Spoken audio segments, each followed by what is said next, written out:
Welcome students. Rotational कायनेमॅटिक्समधला आपण हा पुढचा टॉपिक कंटिन्यू करत आहोत, कोनिकल पेंड्युलम. कोनिकल पेंड्युलम समजावून घ्यायला अगोदर आपण नुसता पेंड्युलम बघणार आपण.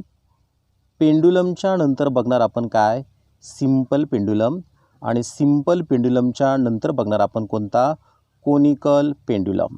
बघा आता, अ टायनी मास म्हणजे खूप छोटंसं मास, हे पहा, हे खूप छोटंसं मास आहे समजा, connected to a long flexible massless inextensible string.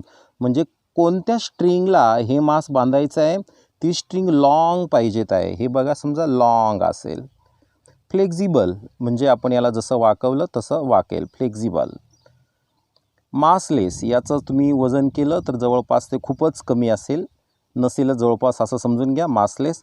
इनएक्सटेन्सिबल म्हणजे ह्या मासला जर आपण ही स्ट्रिंग बांधली तर ही स्ट्रिंग ह्या मासने ताणणार नाही, म्हणजे इनएक्सटेन्सिबल स्ट्रिंग. अँड सस्पेंडेड टू, आता ह्या स्ट्रिंगचं वन एंड ह्या मासला असेल आणि याचं सेकंड एंड कुठं बांधायचं आहे आपल्याला, suspended to a rigid support is called as pendulum. मग रिजिड सपोर्ट म्हणजे कोणता सपोर्ट, ज्या सपोर्टला बांधणार ना तो सपोर्ट वाकायला नको आहे. जसं की असं समजा की तुम्ही झोक्यावर बसलात आणि झोका झाडाच्या फांदीला बांधतो ना आपण, तर झाडाची फांदी वाकायला नको. म्हणजे फांदी कशी पाहिजे, तर झाडाची रिजिड पाहिजेत आहे. ओके, तर याला काय म्हणायचं, मग पेंड्युलम म्हणायचं आहे. आता आपल्याला एक्सपेरिमेंट करताना ह्या खूप छोट्याशा मासला ही स्ट्रिंग बांधता काही येणार नाही. मग आपण प्रॅक्टिकलसाठी काय करू माहिती आहे का, ह्या मासला आपण मोठं कन्सिडर करून घेऊया. हे बघा, हे आता मास आपल्याला स्पष्ट दिसतंय आणि ह्या मासला काय पहा बरं, ही स्ट्रिंग आहे, स्ट्रिंगचं वन एंड याला आपण काय केलं आहे, ह्या मासला टाईट केलं आहे आणि सेकंड एंड आहे ते रिजिड सपोर्टला बांधलं आहे. मी जर याला आता असं उचललं तर बघा या पद्धतीने, मग तुम्हाला आता हे काय दिसतंय पहा बरं, हे तुम्हाला दिसतंय हे जे मास आहे ते मास या स्ट्रिंगला बांधलेलं आहे आणि वरती या पेनला आहे. मग पेन म्हणजे rigid support समजायचा.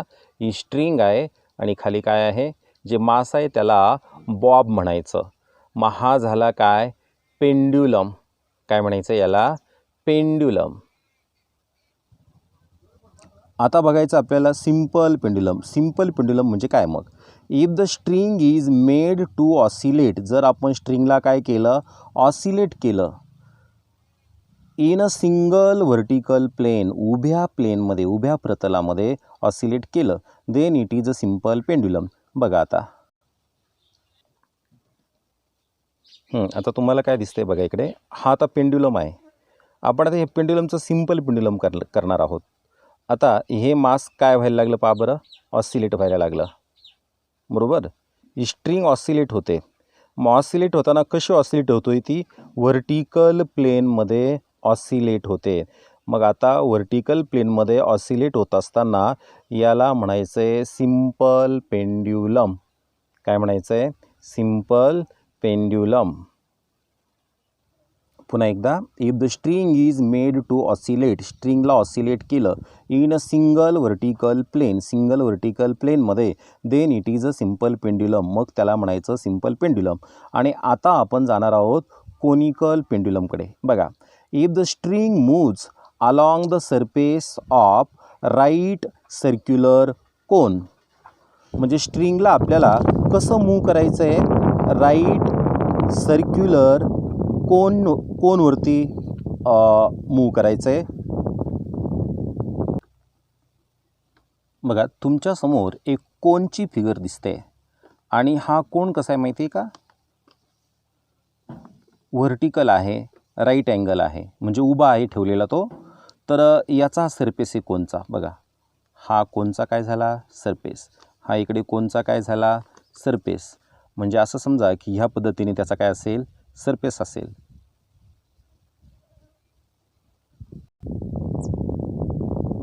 If the string moves along the surface of right circular cone, म्हणजे स्ट्रिंग कोणत्या सरफेसवरून फिरते, राईट सर्क्युलर कोनच्या सरफेसवरून फिरते आणि त्या राईट सर्क्युलर कोनचा जो ॲक्सिस आहे तो कसा आहे, व्हर्टिकल ॲक्सिस आहे.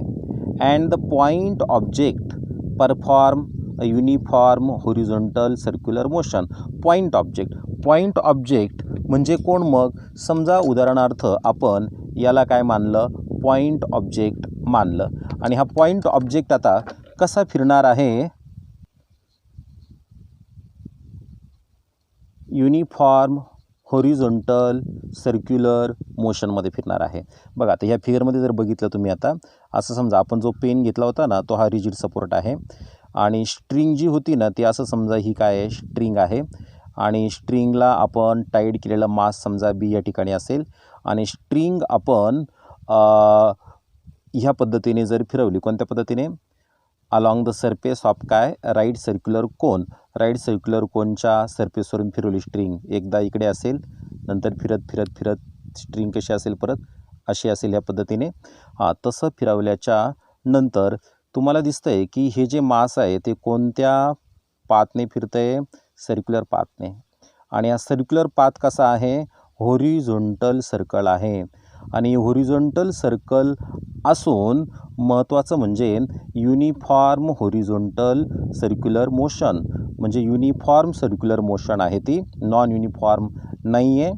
मग अशा प्रकारे जी सिस्टीम तयार होते ना, such a system is known as conical pendulum. या सिस्टमला म्हणायचं कोनिकल पेंड्युलम.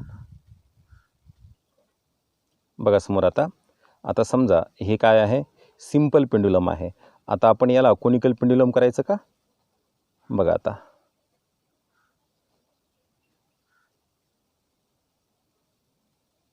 आता याची मोशन कशी झाली बघा. हे ऑब्जेक्ट जे आहे ते कोणत्या मोशनमध्ये फिरतं आहे, सर्क्युलर मोशनमध्ये फिरतं आहे. म्हणून आपण आता याला सिंपल पेंड्युलम नाही, याला काय म्हणणार आहोत, कोनिकल पेंड्युलम. इथं आता तुम्हाला दोन फिगर दिसत आहे. या फिगरमध्ये आहे ॲन इनर्शियल फ्रेम आणि इकडे काय आहे, in a non inertial frame. आता इनर्शियल फ्रेम कोणती आणि नॉन इनर्शियल फ्रेम कोणती? इनर्शियल म्हणजे काय की ज्याच्यामध्ये न्यूटन्स लॉ ओबे होतात आणि नॉन इनर्शियल म्हणजे ज्याच्यामध्ये न्यूटन्स लॉ ओबे होत नाही. इनर्शियल म्हणजे नेमकं कोणतं? आता समजा बॉब ह्या ठिकाणी असताना सेंटरच्या डायरेक्शनने सेंट्रीपिटल फोर्स असतो, तर सेंट्रीपिटल फोर्स हा रिअल फोर्स आहे. आणि त्याच्यानंतर इथं जर बघितलं तर इथं आपल्याला आउटसाईडला जाताना हा सेंट्रीफ्युगल फोर्स दाखवलेला आहे, कारण सेंट्रीफ्युगल फोर्स हा सेंटरपासून कुठे असतो, directed away from the centre. मग सेंट्रीपिटल फोर्स आहे ना, सेंट्रीपिटल फोर्स रिअल आहे, हा सेंट्रीफ्युगल फोर्स. तर सेंट्रीफ्युगल फोर्स हा रिअल फोर्स नाही आहे, म्हणून ते येते नॉन इनर्शियल फ्रेम ऑफ रेफरन्समध्ये. बघा आता in figure consider a vertical section of conical pendulum. Conical पेंड्युलमचा आपण कसा सेक्शन घेतला आहे, व्हर्टिकल सेक्शन घेतलेला आहे. Let small m equal to, small m म्हणजे काय असेल, मास ऑफ बॉब, म्हणजे त्या टायनी पार्टिकलचं मास असेल. कॅपिटल एल काय असेल, लेंथ ऑफ स्ट्रिंगची लेंथ, दोरीची लांबी असेल. ॲट पोझिशन बी, बघा ही बी पोझिशन आहे.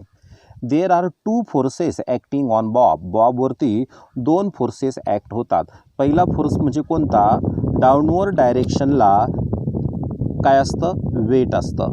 म्हणजे वेट आपण दाखवतो कशाने, एम जीने, म्हणजे M G is the weight.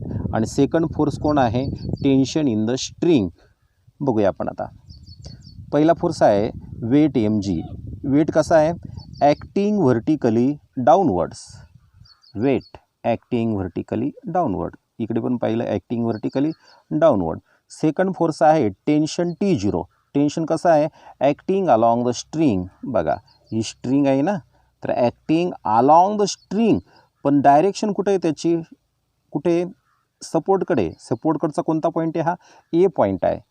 म्हणजे acting along the string directed toward the support A, म्हणजे ह्या दोन प्रकारचे फोर्स झाले. द फोर्स T0 म्हणजे tension T0 resolved into two components. बघा टेन्शन T0 दोन कॉम्पोनंटमध्ये डिवाइड होतो. एक कॉम्पोनंट आहे vertically upward component that is T0 cos theta आणि सेकंड कॉम्पोनंट आहे horizontal component that horizontal component is T0 sine theta. म्हणजे T0 हे टेन्शन आहे, त्या टेन्शनचे किती कॉम्पोनंट झाले, दोन कॉम्पोनंट झाले. The force T0 is resolved into two components. Which two components? T0 cos theta, त्याची डायरेक्शन आपण बघितली, व्हर्टिकली अपवर्ड होता तो vertically upward component. And T0 sine theta हा कोण आहे, हॉरिझॉन्टल कॉम्पोनंट आहे आणि याची डायरेक्शन कुठे आहे, directed towards the centre of horizontal circle. बघा T0 साइन थिटा याची डायरेक्शन कुठे आहे, toward the centre of the horizontal circle. या हॉरिझॉन्टल सर्कलच्या सेंटरकडे डायरेक्शन आहे त्याची. आपण दोन इक्वेशन मिळवणार आहोत. असं समजा की vertically upward component T0 cos theta याला बॅलन्स करणारा कोण आहे, व्हर्टिकली डाऊनवर्ड कॉम्पोनंट कोण, mg आहे. म्हणजे याचा अर्थ T0 कॉस थिटा आपण कोणाशी इक्वल घेणार, mg बरोबर. म्हणजे हे एक इक्वेशन तयार होईल.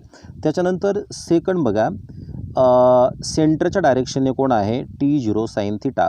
म्हणजे T0 साइन थिटा सेंटरकडे आहे आणि आपल्याला माहिती आहे की सेंटरच्या डायरेक्शनने कोण असतं, सेंट्रीपिटल फोर्स. म्हणजे T0 साइन थिटाला आपण सेंट्रीपिटल फोर्स बरोबर इक्वेट करणार, म्हणजे equal to mr omega square घेणार किंवा mv स्क्वेअर अपॉन r घेणार. ते आपण थेरॉटिकली बघूया. बघा थेरॉटिकली आपण लिहिलं आहे, vertical component T0 cos theta balances mg. म्हणजे T0 cos theta balances mg म्हणजे इक्वल टू mg. याला आपण इक्वेशन नंबर 1 दिलं आहे. आता horizontal component T0 sine theta आपल्याला माहिती आहे याची डायरेक्शन कुठे होती, सेंटरकडे. मग सेंटरकडे डायरेक्शन होती म्हणजे तो काय प्रोव्हाइड करतो, प्रोव्हाइड सेंट्रीपिटल फोर्स म्हणजेच mr ओमेगा स्क्वेअर. मग आपण घेतलं T0 साइन थिटा याला इक्वल कोणाबरोबर घेतलं, सेंट्रीपिटल फोर्स म्हणजेच mr ओमेगा स्क्वेअर. याला दिले इक्वेशन नंबर 2. आता आपल्याकडे आहे इक्वेशन 1 आणि इक्वेशन 2.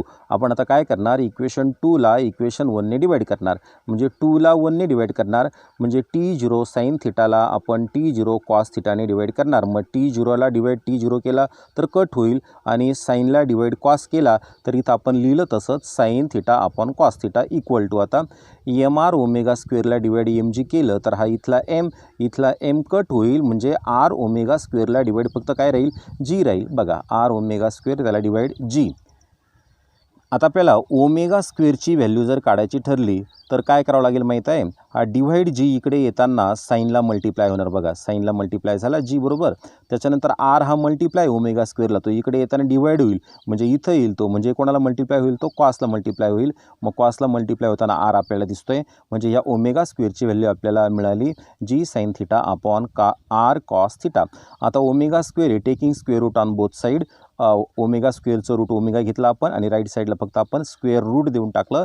याला इक्वेशन आपण 3 दिलं. पण आपल्याला एक माहीत आहे ओमेगाचा जो फॉर्म्युला आहे omega equal to 2 pi upon T आहे. मग आपण ह्या ओमेगाच्या जागेवर काय पुट केलं, ओमेगाची व्हॅल्यू 2 पाय अपॉन टी आणि equal to right side as it is आपण घेतली. आता याचा रेसिप्रोकल करायचा. रेसिप्रोकल केला म्हणजे काय होईल माहिती आहे का, याचा रेसिप्रोकल केला तर न्यूमिरेटरला आर कॉस थिटा जाईल आणि डिनॉमिनेटरला जी साइन थिटा. बघा न्यूमिरेटरला आर कॉस थिटा, डिनॉमिनेटरला जी साइन थिटा. आणि याचा रेसिप्रोकल केला तर मग न्यूमिरेटरला टी, बघा न्यूमिरेटरला टी आलेला आहे. डिवाइड कोण येईल मग 2 पाय. डिवाइड आलेला 2 पाय राईटला गेला तर मल्टिप्लाय झाला. म्हणजे आपल्याला मिळालं T equal to 2 pi root r cos theta upon g sine theta. आता याच्यामध्ये फिगरवरून आपल्याला ह्या साइन थिटाची व्हॅल्यू शोधता येते. साइन थिटा इक्वल टू ही व्हॅल्यू कशी शोधायची बघूया आपण.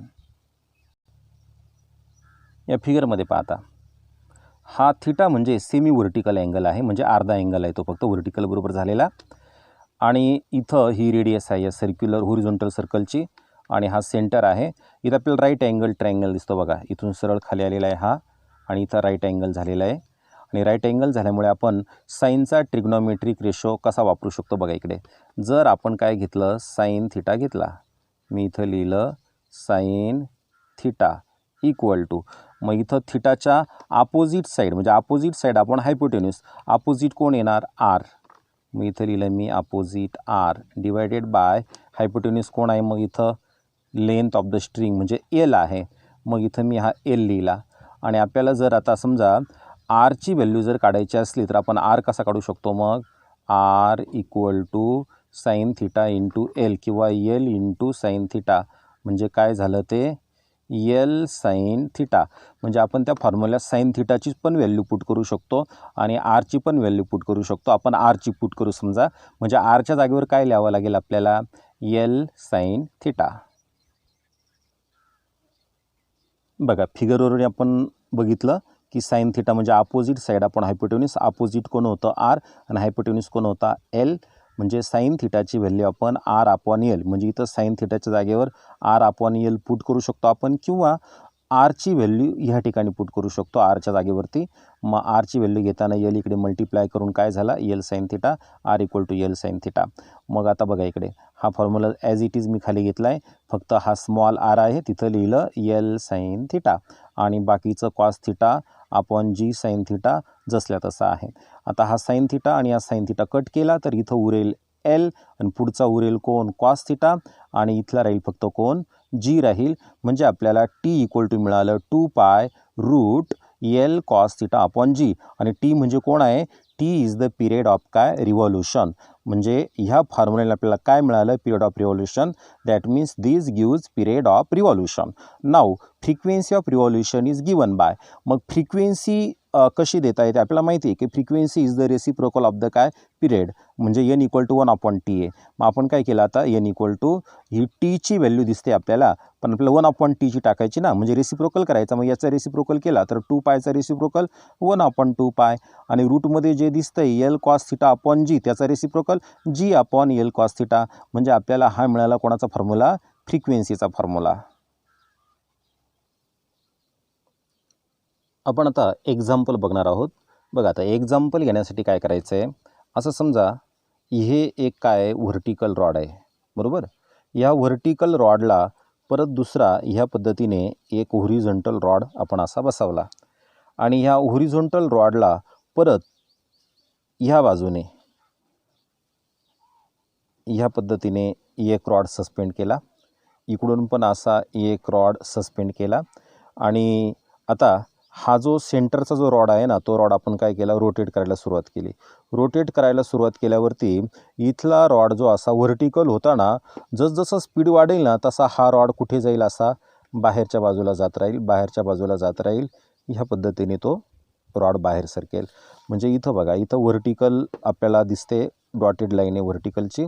आणि ज्या वेळेला हा सेंटरचा रॉड रोटेट व्हायला लागेल त्यावेळेला या ठिकाणचा जो रॉड आहे ना तो असा बाहेर बाहेर सरकत चालेल आणि असा सरकला इथं तर व्हर्टिकल बरोबर किती अँगल होईल, इथं हा थिटा अँगल होईल. आणि आपण मेरी गो राऊंडमध्ये जेव्हा बसतो ना तेव्हा बघा कडेला इथं असे घोडे असतात, त्या घोड्यावरती मुलं बसू शकतात आणि सर्क्युलर पाथमध्ये ते जे हॉर्स असतात ते फिरतात. तर हा जो वरचा जो रॉड आहे होरिझॉन्टल रॉड, या होरिझॉन्टल रॉडची इथून इथपर्यंतची जी लेंथ आहे ती आहे 1.2 मीटर आणि त्याला परत रॉड कनेक्ट केलेला आहे. असा हा एल बसप्रमाणे हा रॉड आहे, हा रॉड कनेक्ट केलेला आहे. तर ह्या रॉडची लेंथ किती आहे 1.5 मीटर आहे. आणि जेव्हा हा रॉड असा रोटेट व्हायला लागेल त्यावेळेला ह्या ठिकाणचा जो हॉर्स असेल तर तो ह्या पद्धतीने मेरीगो राऊंडच्या पद्धतीने ह्या सर्क्युलर पाथमध्ये फिरेल. आणि ह्या सर्क्युलर पाथमध्ये फिरताना या सर्क्युलर पाथची जी रेडियस आहे ना ती रेडियस काय असेल, मग आर असेल. ओके बघा, in a merry go round usually consist of central vertical pillar. Merry go राऊंडमध्ये हा सेंट्रल व्हर्टिकल पिलर आहे, खांब. At the top of it त्याच्यावरती there are horizontal rods. Horizontal rod हा असा होरिझॉन्टल रॉड असेल, horizontal rod which can rotate about vertical axis. ह्या vertical axis भोवती हा होरिझॉन्टल रॉड काय होतोय, रोटेट होतोय. The end of this horizontal rod, म्हणजे त्या एंडला होरिझॉन्टल रॉड आहे त्याचं हे एक एंड आहे आणि हे एक एंड आहे. त्या एंडला काय, एंडला the end of this horizontal rod there is a vertical rod fitted like an elbow joint, म्हणजे या व्हर्टिकल रॉडच्या एंडला एल्बो जॉईंट प्रमाणे काय फिट केलेलं आहे, परत हॉरिझॉन्टल रॉडला परत ह्या पद्धतीने असे व्हर्टिकल रॉड फिट केले एल्बो जॉईंट प्रमाणे. म्हणजे कसं, आपला एल्बो म्हणजे आपला कोपरा, हात जो असतो असा बेंड होऊ शकतो, स्ट्रेट होऊ शकतो, त्या पद्धतीने हे असं असेल, स्पीड वाढलं की पुन्हा असं जाईल, म्हणजे एल्बो टाईप असेल ते. At the lower end of each vertical rod, ह्या व्हर्टिकल रॉडच्या लोअर एंडला म्हणजे इथं या ठिकाणी देर इज ए हॉर्स, या ठिकाणी हॉर्स असेल, मी ते दाखवलेलं नाही आहे. Horse on which the rider can seat, त्या हॉर्सवरती म्हणजे त्या घोड्यावरती घोडेस्वार बसू शकतो. As the merry go round is set in to rotation, जेव्हा मेरी गो राऊंड काय व्हायला लागेल, रोटेट व्हायला लागेल. These vertical rods move away from the axle, हे जे व्हर्टिकल रॉड आहे ना, व्हर्टिकल रॉड हे हा एक्सेल असेल असं समजा. व्हर्टिकल रॉड हे एक्सेलपासून असे दूर दूर दूर दूर दूर दूर सरकायला लागतील. Vertical rods move away from the axle by making some angle with the vertical, म्हणजे हा व्हर्टिकल आहे आणि त्या व्हर्टिकल बरोबर मूव झाल्यावरती किती अँगल झाला, हा थिटा इतका अँगल झाला. In above figure above shows, ही फिगर काय दाखवते, vertical section of merry go round, vertical section दाखवते मेरी गो राऊंडचा. In which the initially vertical rods are inclined with the vertical at 37 degree, म्हणजे बघा हा व्हर्टिकल रॉड असेल, हा इनिशियल पोझिशन आहे ही, आणि नंतर जेव्हा तो इन्क्लाइन झाला तेव्हा इथं थिटा अँगल करतो आहे ना, तर तो थिटा अँगल किती मानायचा आहे, 37 degree during rotation. Calculate the frequency of revolution of merry go round, म्हणजे मेरी गो राऊंडच्या रोटेशनची किंवा रिव्हॉल्युशनची काय काढायची, आपल्याला फ्रिक्वेन्सी काढायची आहे. आणि आपल्याला ग्रॅव्हिटी इथं यूज करायची आहे पाय स्क्वेअर, म्हणजे g equal to pi square value असेल, अँड साईन 37 डिग्रीची व्हॅल्यू 0.6 घ्यायला लावली आहे. आपण आता गिवन घेणार आहोत. Length of horizontal rod, horizontal रॉडची जी लेंथ आहे ती प्रॉब्लेममध्ये दिलेली नाही, फिगरमध्ये दिलेली आहे, 1.2 मीटर आहे. घेतली आपण इथं ती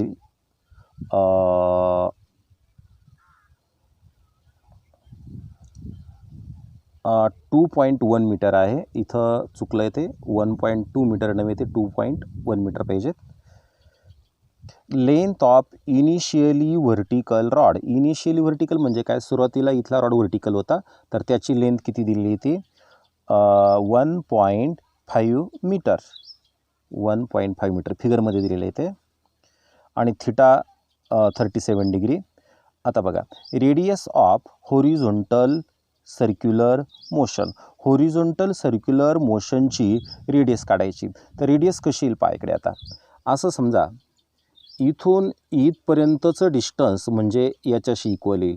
म्हणजे हे डिस्टन्स आपण कशाने मानलं आहे, आता याच्यामध्ये एचने मानलेलं आहे, आणि ती व्हॅल्यू इथं 1.2 नव्हे 2. काय आहे 1 आहे, 2.1 इथपर्यंत 2.1. आता एवढं डिस्टन्स मिळवायचं की नाही याच्यामध्ये, मग इतकं डिस्टन्स मिळवताना समजा आपण एक केलं, आता या ठिकाणी हे डिस्टन्स काढताना ह्या रॉडचं डिस्टन्स 1.5 आहे.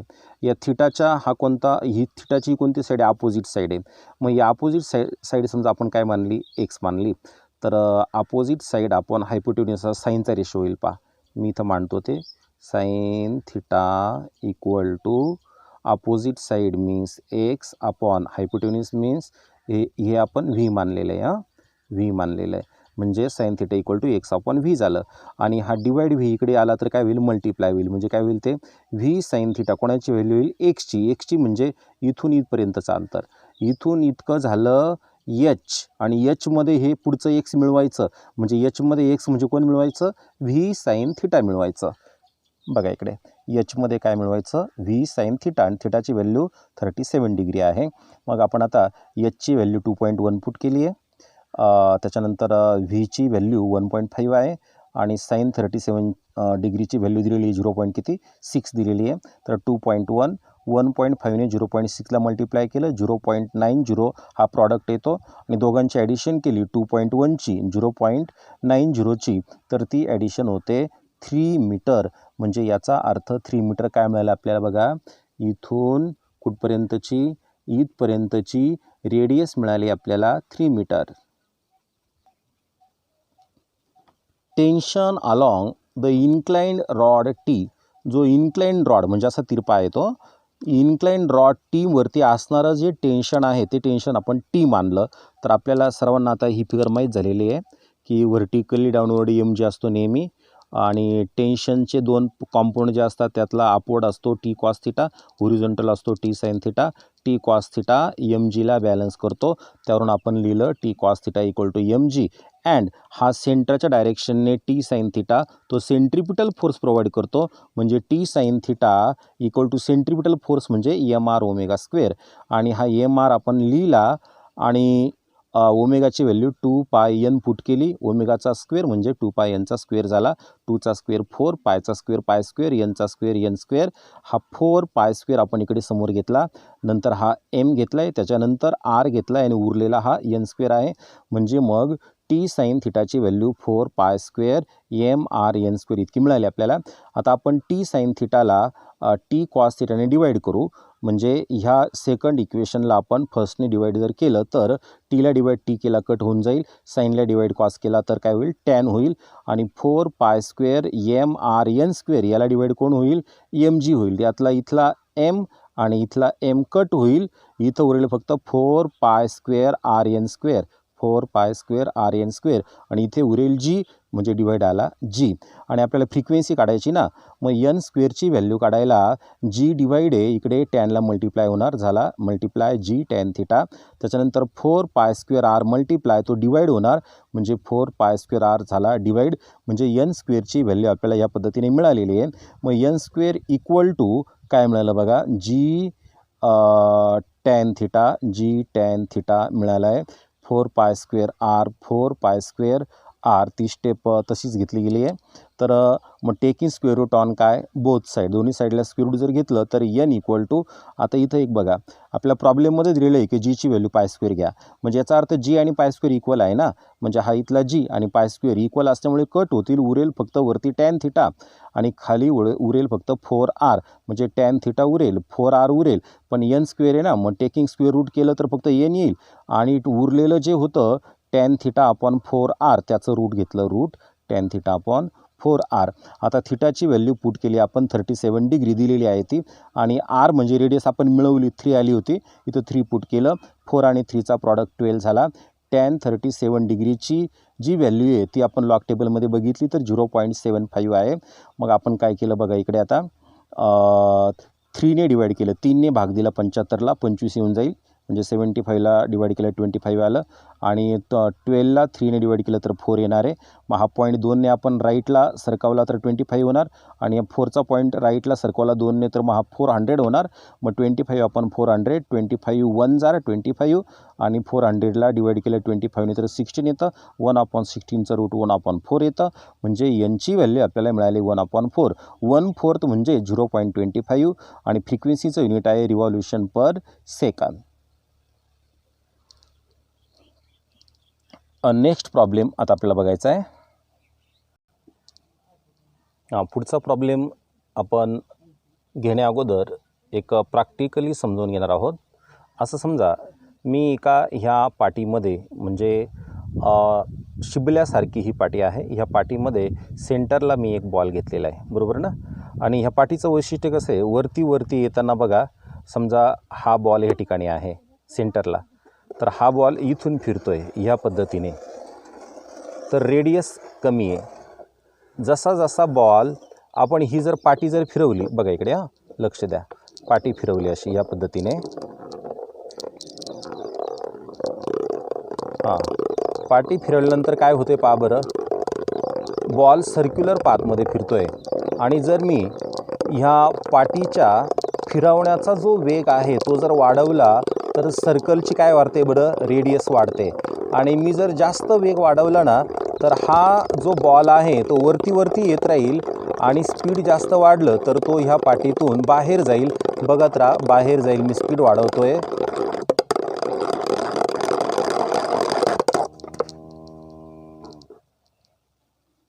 बघा बॉल गेला बाहेर. आपण आता फिगरमध्ये येऊया. आता ती पाटीने आता फणील घ्यायचं आपल्याला, असं समजा हा फनेलचा शेप असेल या ठिकाणी, आणि या फनेलमध्ये आपण जर काय केलं माहिती आहे का, या ठिकाणी बॉल जर घेतला, बघा या ठिकाणी बॉल आहे, या ठिकाणी बॉल असताना तो ह्या सर्कलमध्ये फिरेल की नाही, बरोबर आहे ना. ओके, समजा बॉलचं स्पीड जर वाढलं, फनेल आपण फिरवलं पाटीच्या ऐवजी, फनेल फिरल्याच्या नंतर काय होईल माहिती आहे का, बॉल असा परत वरती येईल ह्या पद्धतीने. म्हणजे बॉलचं परत अजून काय वाढलं, बॉल ज्या सर्क्युलर पाथमध्ये फिरतोय त्याची परत काय वाढली, पहा बरं, रेडियस वाढली. आणि जसं जसं आपण स्पीड वाढवत चालू ना, तसं बॉल वरच्या बाजूला येईल. समजा इथं ह्या ठिकाणी आला बॉल, आता या ठिकाणी आला तर सर्कल असं असेल, पहा. लक्षात आलं की नाही तुमच्या, डोकं असलं की लक्षात बरोबर येतं. बघा तिकडे जेव्हा ह्या पॉईंटला बॉल असेल तेव्हा त्या बॉलवरती ॲक्ट होणारे फोर्स कोणते हे आता सांगायची गरज नाही. व्हर्टिकली डाऊनवर्ड कोण असतं, mg असतं, बरोबर ना. आणि हा सरफेस आहे कोणाचा, फनेलचा, आणि सरफेसला परपेंडिक्युलर कोण असतं, नॉर्मल रिॲक्शन. आणि नॉर्मल रिॲक्शनचं काय होतं, दोन कॉम्पोनंट तयार होतात, vertically upward component n sine theta आणि होरिझॉन्टल कॉम्पोनंट कोण, n कॉस थिटा. आणि आपल्याला हे पण आता माहीत झालं की n साइन थिटा कोणाला बॅलन्स करतो, mgला. म्हणून इथं फिगरमध्ये बघा n sine theta equal to काय घेतलं आपण, mg घेतलं आहे. आणि होरिझॉन्टल कॉम्पोनंट आहे तो सेंटरच्या डायरेक्शनने, म्हणजे तो सेंट्रिपिटल फोर्स देतो, म्हणजे n cos theta centripetal force देतो, म्हणजे n cos theta equal to centripetal force म्हणजे mr ओमेगा स्क्वेअर किंवा mv स्क्वेअर अपॉन r घेतला जाईल. ओके, हे दोन इक्वेशन लक्षात ठेवा. आता आपण काय करणार आहोत, प्रॉब्लेम रीड करून समजून घेणार आहोत. Semi vertical angle of a conical section of funnel is, म्हणजे त्या फनेलचा सेमी व्हर्टिकल अँगल किती आहे, 37 डिग्री. फिगरमध्ये बघूया. बघा इकडे हा काय व्हर्टिकल आहे, बरोबर ना, व्हर्टिकल. आणि या व्हर्टिकलच्या इकडचा राईट साईडचा म्हणजे फक्त अर्धा अँगल झाला ना, मग सेमी व्हर्टिकल अँगल थिटा आहे. ह्या लाईनलाच ही लाईन व्हर्टिकल लाईन कशी पॅरलल आहे ना, म्हणून हा अँगल आणि हा अँगल इक्वल असेल. आपल्याला फिगरवरून ते लक्षात येतं, त्याचं एक्सप्लेन देण्याची गरज नाही आहे. There is a small ball kept inside the funnel, फनेलमध्ये एक छोटा बॉल ठेवा, जसा आपण पाटीमध्ये ठेवला. On rotating the funnel, funnel जेव्हा रोटेट करू आपण, म्हणजे जसे पाटी रोटेट केली ना तसं फनेल रोटेट करायचं. The maximum speed that the ball can have, ball आतमध्ये फिरायला लागतो ना, पाटी फिरवली म्हणजे बॉल फिरतो, तसं फनेल फिरवलं म्हणजे बॉल काय होणार आहे, त्याच्या आतमध्ये, फनेलच्या आतमध्ये स्पीड पकडणार आहे. Speed that the ball can have in order to remain in the funnel is 2 meter per second. म्हणजे बघा मगाशी मी काय सांगितलं तुम्हाला की पाटीमध्ये आपण जो बॉल ठेवला, पाटीचं स्पीड वाढलं तर बॉलचं स्पीड वाढत चालतं, आणि नंतर बॉल बाहेर निघून गेला की नाही, तसं इथं फनेलमध्ये असणारा जो बॉल आहे ना, तो बॉल बाहेर जायला नको आहे. म्हणजे मग जास्तीत जास्त त्याचं स्पीड किती पाहिजे, ते 2 मीटर पर सेकंद. म्हणजे एका सेकंदाला 2 मीटर पर सेकंद, याच्यापेक्षा जास्त स्पीड झालं तर तो बाहेर जाईल, म्हणजे एवढ्या स्पीडने तो आतमध्ये राहणार आहे फनेलमध्ये. Calculate the inner radius of the brim of the funnel, त्या फनेलच्या ब्रीमची, म्हणजे ज्यावेळेस इतकं स्पीड असेल ना बॉलचं, त्यावेळेला त्याच्या आतल्या सर्क्युलर पाथची जी रेडियस आहे ती किती असेल, म्हणजे फनेलच्या ब्रीमची रेडियस म्हणायचं. Is there any limit upon the frequency of rotation, त्या रोटेशनच्या फ्रिक्वेन्सीवर काही लिमिट असेल का ते विचारलं. हाऊ मच इज इट, ते लिमिट कसं असेल ते विचारलं. It is lower or upper, ते लिमिट लोअर असेल की अपर असेल ते विचारलं. गिव अ लॉजिकल रिझनिंग, त्याचं कारण पण द्यायचं. ग्रॅव्हिटी 10 मीटर पर सेकंड स्क्वेअर घ्यायला लावली आहे, आणि साइन 37 डिग्रीची व्हॅल्यू 0.6 घ्यायची आहे. बघा आपल्याला जे दिलेलं आहे प्रॉब्लेममध्ये ते आपण घेऊया. जीची व्हॅल्यू 10 मीटर पर सेकंड स्क्वेअर, साइन 37 डिग्री दिलाच आहे आपल्याला, 0.6 आहे. आणि मॅक्झिमम स्पीड जे आहे त्या बॉलचं, की बॉल त्या फनेलमधून बाहेर जायला नको, ते स्पीड आहे 2 मीटर पर सेकंद. बघा फिगर तर आपण मगाशी समजावून घेतली आहे, हे इक्वेशन पण दोन्ही समजावून घेतले. आपण आता इक्वेशनच्या पुढे कंटिन्यू करणार आहोत. n साइन थिटा आणि हा n कॉस थिटा आहे, या दोघांचा डिव्हिजन जर केला तर n कट होईल. साइन थिटाला डिवाइड कॉस थिटा केला तर काय होईल, टॅन होऊन जाईल. आणि mgला डिवाइड काय करायचं, mv स्क्वेअर अपॉन r, तर mला डिवाइड हा m कट होऊन जाईल, म्हणजे राहील काय बघा इकडे जीला डिवाईड, आता हा जी आहे, जी इथं घेतलेला आहे, जीला डिवाईड काय राहील v²/r, पण v²/r आपल्याला डिवाईड करायचं आहे ना, मग त्याचा आपण रेसिप्रोकल करून घेतला, तर मग v²/r ऐवजी r/v², म्हणजे टॅन थिटाची व्हॅल्यू आपल्याला मिळाली rg/v². आता इथं मॅक्झिमम रेडियस आपल्याला शोधायची आहे, की जास्तीत जास्त रेडियस किती असेल की बॉल ह्या फनेलच्या आतमध्येच राहील. मग ह्या आरला आपण आर मॅक्झिमम म्हणणार, आता व्हीला व्ही मॅक्झिमम म्हणणार, म्हणजे जेव्हा रेडियस मॅक्झिमम तेव्हा स्पीड मॅक्झिमम असणार आहे. मग आर मॅक्झिममसाठी बघा हा टॅन थिटा आहे, v² डिवाईड इकडे टॅन थिटाला मल्टिप्लाय होणार, मग टॅन थिटाला मल्टिप्लाय झाला हा v², पण त्याला व्ही मॅक्झिमम म्हटलेले आपण, आणि आर मल्टिप्लाय आरला जी मल्टिप्लाय आहे तो इकडे त्याने डिवाईड होईल, बघा जी डिवाईड झालेला आहे, म्हणजे maximum radius equal to v² maximum tan theta upon g. यात व्हॅल्यू आपण पुट करणार. मॅक्झिमम जे स्पीड आहे ते 2 मीटर/सेकंड² असं गिवनमध्ये दिलेलं आहे ना आपल्याला, मग याची व्हॅल्यू 2 पुट केली, त्याचा स्क्वेअर आहे 2चा स्क्वेअर, थिटाची व्हॅल्यू आपण 37 डिग्री पुट केली, 2चा स्क्वेअर 4 आहे, टॅन 37 डिग्री लॉग टेबलमध्ये पाहिलं तर 0.75 इतकं येतं, डिवाईड 10 आहे. आता 4चा आणि 0.75चा प्रॉडक्ट केला तर तो 300 येतो, पॉईंटच्या नंतर 2 डिजिट आहे ते सोडून दिले आपण, डिवाईड 10 आहे, 3/10 केलं तर हा पॉईंट इकडे सरकेल, म्हणजे 0.3 होईल, आणि मग रेडियसचं जे युनिट आहे ते मीटर येईल, तर मॅक्झिमम रेडियस किती असेल 0.3 मीटर. म्हणजे बघा इकडे बॉल ह्या फनेलमध्ये फिरताना वरती जाताना रेडियस वाढत चालले की नाही, मग जास्तीत जास्त रेडियस किती असू शकते 0.3 मीटर, की तेवढ्या रेडियसमधून तो फिरू शकतो. त्याच्यापेक्षा रेडियस वाढली तर तो बॉल कुठे जाणार, या फनेलच्या बाहेर जाणार आहे. आता आपल्याला फ्रिक्वेन्सीचं लिमिट काढायचं आहे बघा. त्याच्यासाठी आपण काय करणार, फ्रिक्वेन्सी कुठून येणार आपल्याकडे, आपल्याला व्ही माहीत आहे, इथं हे आर पण मिळालेलं आहे, मग आपण फॉर्म्युला घेतला v = r ओमेगा, आणि ओमेगाची व्हॅल्यू काय असते आपल्याला माहिती आहे 2πn असते, मग हा ओमेगाचा 2πn टाकला आणि हा आर, तर 2πrn असं आपण घेतलं, म्हणजे v आपण आता 2πrn घेतलं. यामध्ये एक विचार करायचा बरं का, n म्हणजे फ्रिक्वेन्सी आहे आणि v म्हणजे काय, स्पीड आहे. तर याच्यामध्ये फिगरमध्ये विचार करा, असं समजा वरच्या बाजूला बॉल जर वरच्या बाजूला सरकला, वरच्या बाजूला, तर रेडियस काय होत चालते, वाढत चालते, आणि रेडियस वाढली म्हणजे काय होतं माहिती आहे का, सर्कमफेरन्स वाढत चालतो, आणि जर खाली खाली येत राहिला आपण तर सर्कमफेरन्स काय होत चालतो, कमी कमी होत चालतो. मग सर्कमफेरन्स कमी कमी होत चाललं, याचा अर्थ बॉलला ज्या सर्कमफेरन्सवरून चक्कर पूर्ण करायचं आहे ना, त्याला वेळ पण कमी लागेल असं आपण म्हणू शकतो की नाही. बघा आता,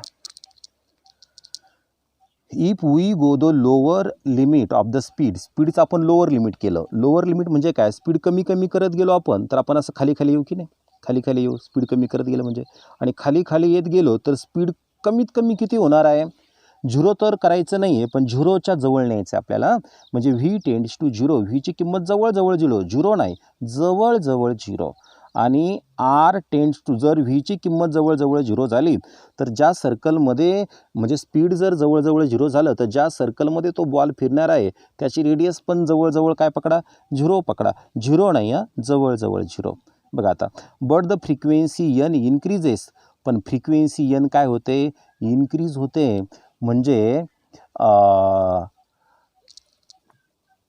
आपल्याला माहीत आहे